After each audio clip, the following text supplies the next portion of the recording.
کہا میرے بچے بھوکے مر رہے تھے, میں نے, مجھے چھوڑ دو, اب نہیں آؤں گا. صحیح بتا رہا, کہاں, چلو ٹھیک آج جاؤ, ٹھیک ہے, مسلم کی حدیث ہے, ٹھیک ہے چھوڑ دیا اس کو. اللہ کے رسول, ایک چور آیا تھا, آپ نے کہا مجھے جبرائیل سب بتا دیا. کہا اچھا مال چورا رہا تھا, ٹھیک ہے, ابو ہریرہ حفاظت کرنا, اور آج اس پھر آئے گا, وہ اس کو پکڑ کے میرے پاس نہ. کیا پھر آئے گا, کہاں وہ پھر آئے گا.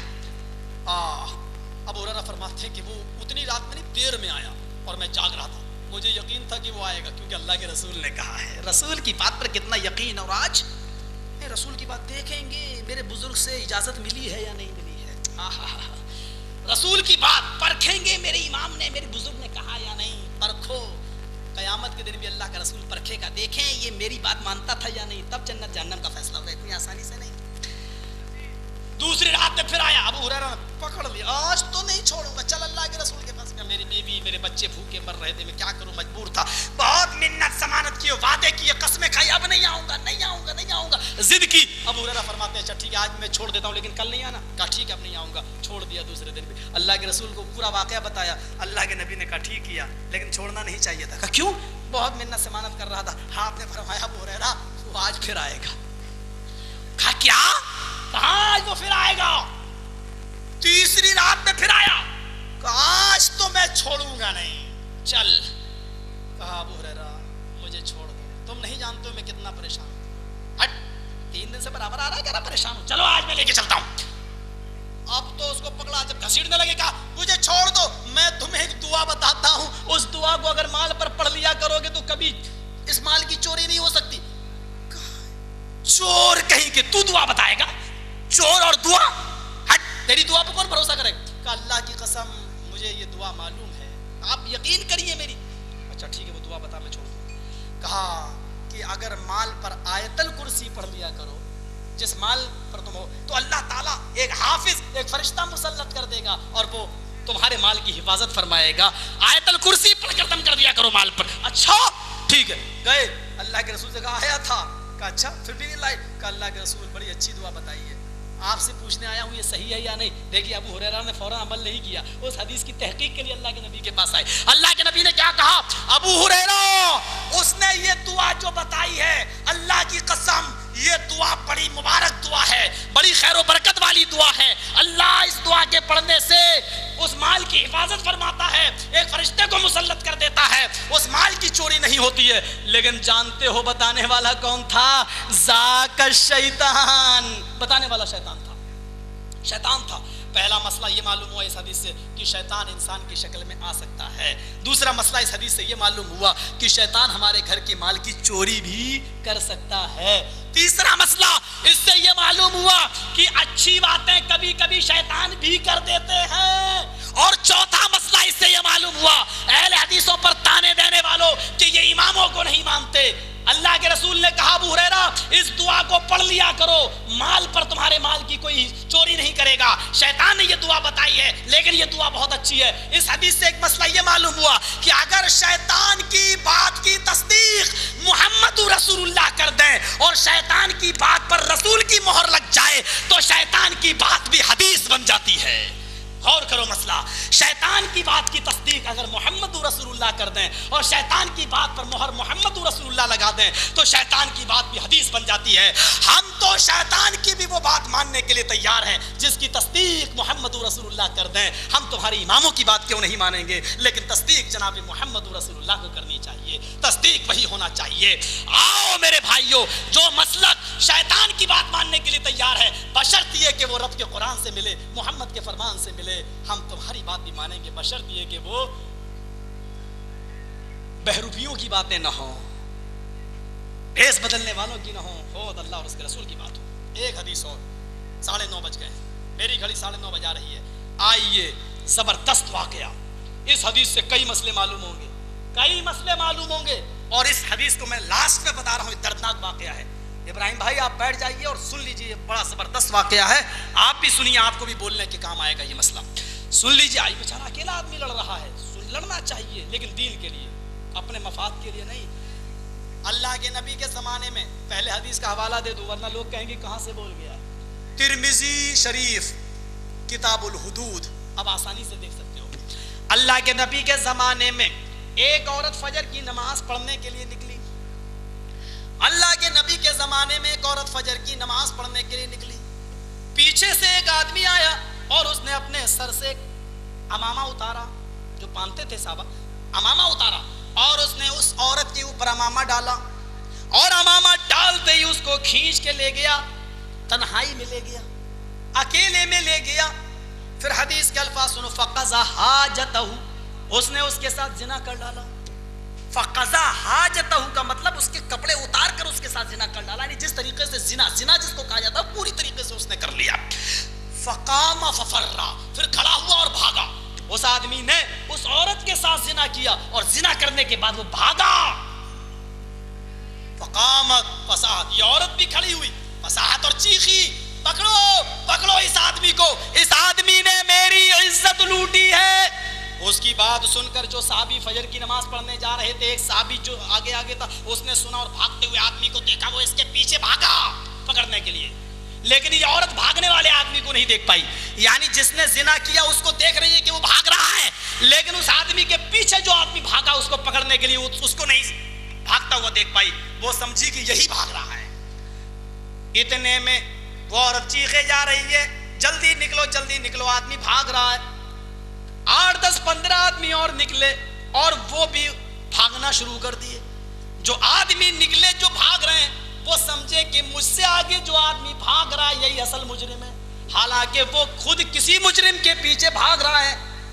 یہ گئے 10 15 لوگوں نے مل کر تیزی کے ساتھ بھاگتے ہوئے اس آدمی کو پکڑ لیا جو خود کسی کے پیچھے بھاگ رہا تھا. حدیث کے الفاظ دیکھو, اس کو پکڑا, اس آدمی نے کہا ارے مجھے چھوڑو, مجھے بھاگنے دو. اس آدمی کے پیچھے جو اس عورت کی عزت لوٹ کے بھاگا ہے, ارے وہ بھاگ جائے گا, ابھی مجھے معلوم ہے کہ وہ کس گلی میں گھسا ہے. ان لوگوں نے کہا چپ, بچنے کے لیے کہہ رہا, چپ ہٹ. نہیں, کہنے لگا اللہ کی قسم میں نہیں ہوں, مجھے چھوڑ دو, وہ آدمی بھاگ جائے گا جو اصل مجرم ہے.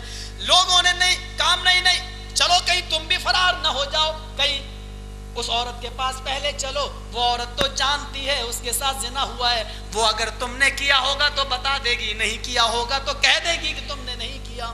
اس آدمی کو یقین تھا کہ ہاں مجھے کہہ دے گی کیونکہ میں نے زنا ہی نہیں کیا. اس آدمی کو لایا گیا, نڈر تھا, بے قصور تھا, بے خوف ہو کر گیا اور کہنے لگا اے میری بہن, ان لوگوں نے مجھے پکڑ لیا ورنہ میں اصل مجرم کو پکڑ کے لاتا.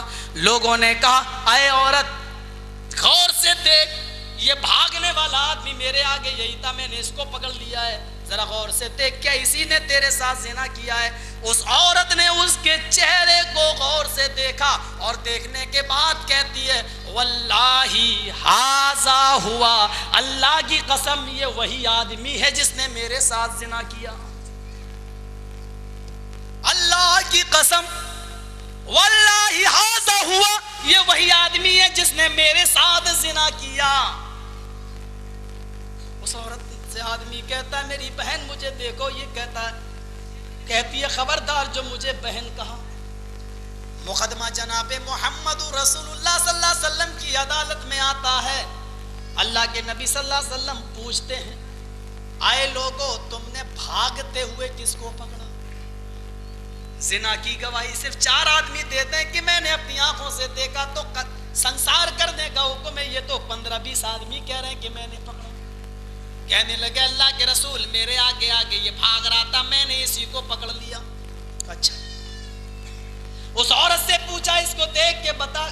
کہنے لگی یا رسول اللہ واللہ ہذا ہوا, اے اللہ کے رسول اللہ کی قسم یہ وہی آدمی ہے جس نے میری عزت لوٹی. اب کہا آئے مجرم اب تو بھی بتا کہ تو کیا کہنا چاہتا اپنی صفائی میں. اس نے سوچا کہ 4 نہیں 20 گواہ ہیں, یہاں تو اگر میں کہہ بھی دوں گا کہ میں نے یہ کام نہیں کیا تو یہاں تو 20 گواہوں کی مانی جائے گی, میری چلتی کب ہے؟ جبکہ یہ عورت بھی میرے ہی بارے میں کہہ رہی ہے, تو اللہ کے رسول 20 گواہوں کی اس عورت کی مانیں گے یا میری مانیں گے؟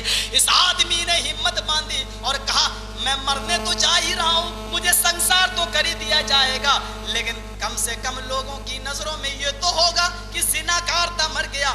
اگر میں جھوٹ بول دوں اور یہ کہہ دوں کہ ہاں میں نے یہ زنا کیا ہے تو کم سے کم یہ تو ہو جائے گا. اگر میں نے یہ کہہ دیا کہ میں نے یہ کام نہیں کیا پھر بھی مجھے پتھر مار کے مار ڈالا جائے گا. لوگ کہیں گے دیکھو زنا بھی کیا اور مرتے وقت جھوٹ بھی بول کے مارا.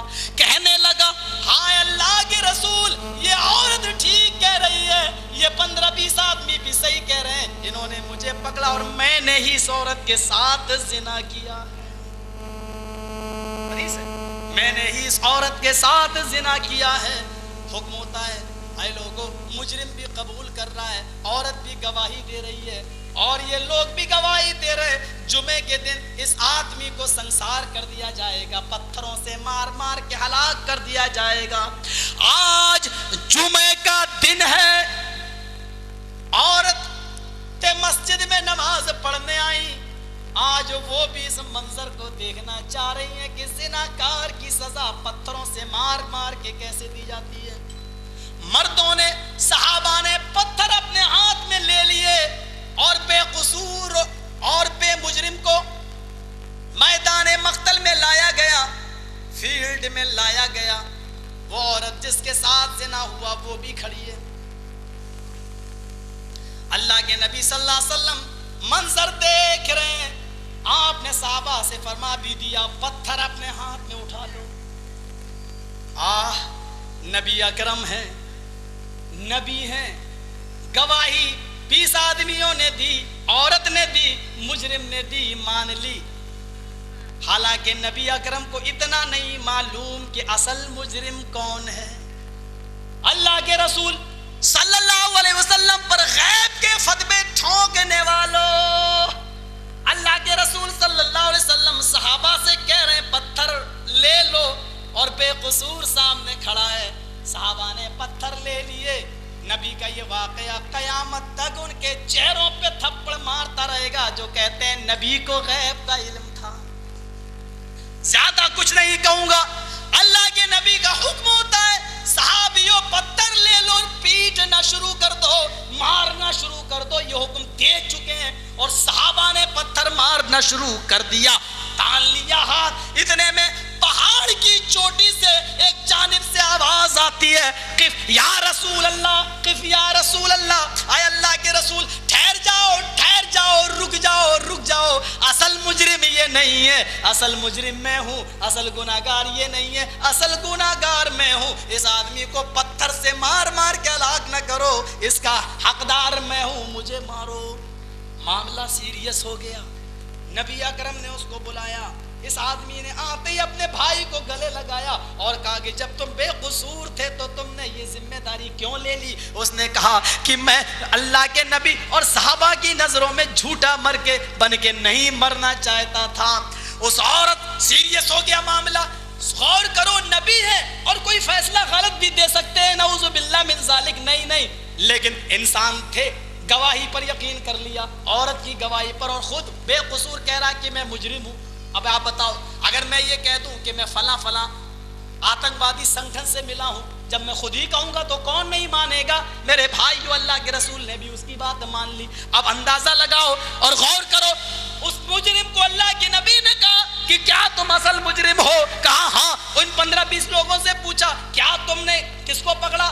کہا اللہ کے رسول پکڑا تو اس کو تھا, لیکن جس وقت پکڑا تھا اس وقت یہ آدمی کہہ رہا تھا کہ میرے آگے کوئی آدمی دوڑ رہا ہے, میں اس کو پکڑنے کے لیے دوڑ رہا ہوں, مجھے چھوڑ دو. پھر تم نے کیوں نہیں چھوڑا؟ کہا اللہ کے رسول میں نے سوچا شاید جھوٹ بول رہا ہے اور جان بچانے کے لیے بھاگ رہا ہے, میں نے سوچا عورت سے گواہی لے لو. پھر اس عورت سے کہا غور سے دیکھ لے, غور سے دیکھ لے, کیا یہی آدمی ہے؟ اس عورت نے اس کو دیکھا, اس کو دیکھا, کہنے لگی اللہ کے رسول رات بڑی اندھیری تھی, مجھے نہیں معلوم کہ ان دونوں میں کون اصل مجرم ہے. اب جو کہہ رہا ہے میں ہوں تو اسی کو قتل کر دو, لیکن مجھے مجرم کی سزا دیکھنی ہے, مجھے اپنی عزت لوٹنے والے کو قتل ہوتے ہوئے دیکھنا ہے. اللہ کے رسول نے فرمایا کہ واقعی تم اصل مجرم ہو. اس نے کہا, عورت نے کہہ دیا مجھے نہیں معلوم کہ ان دونوں میں کون ہے, رات بڑی اندھیری تھی. اب اللہ کے رسول نے